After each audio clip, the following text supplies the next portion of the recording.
I've had the great fortune of fly fishing for over 20 years now, but it was 10 years ago when I decided to try and make Fly Fishing Team USA that my fly fishing path changed forever.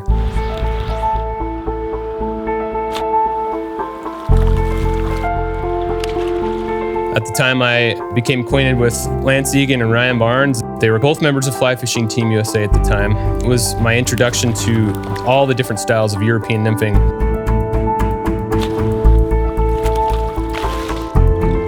After a couple of years participating in the World Championships, I came to the realization that Americans were not privy to all the best techniques.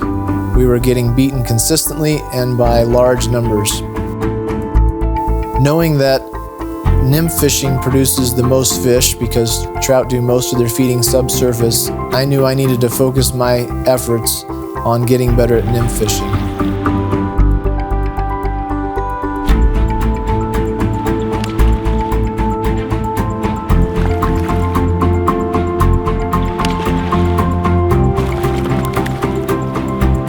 After playing with the European style technique for several years, my excitement grew and eventually invited a couple of friends along for a fun trip to a little creek that had a high fish count in hopes that they could help me learn more about it.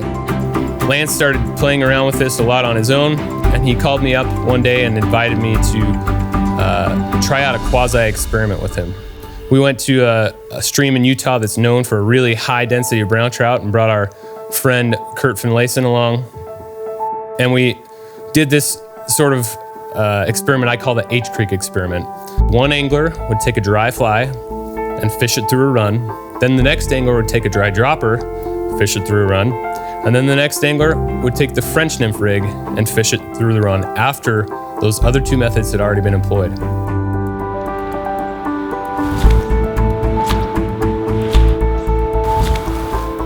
Inevitably, the French nymph method caught more fish than the other two methods combined, even after they'd already been fished through the run. It was this moment that opened up my eyes to just how deadly long later European nymphing methods could be. That technique has then morphed into what we do now, to where it is now my go-to technique and my most consistent way to catch fish.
Nicely done.